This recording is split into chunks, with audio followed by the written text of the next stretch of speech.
Tired of manually mining cobblestone, or just need a constant, effortless supply?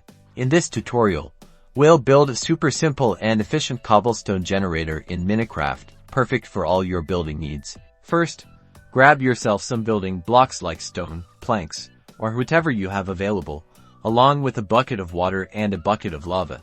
Start by placing 2 blocks parallel to each other, at least 2 blocks away for added safety, then add 2 blocks on top of those original blocks and 2 more on top of each other.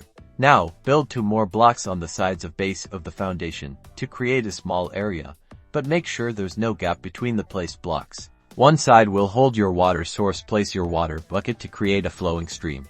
Now, place your lava on the opposite side of the water source. As the lava flows towards the water, it will combine with the water and transform it into cobblestone.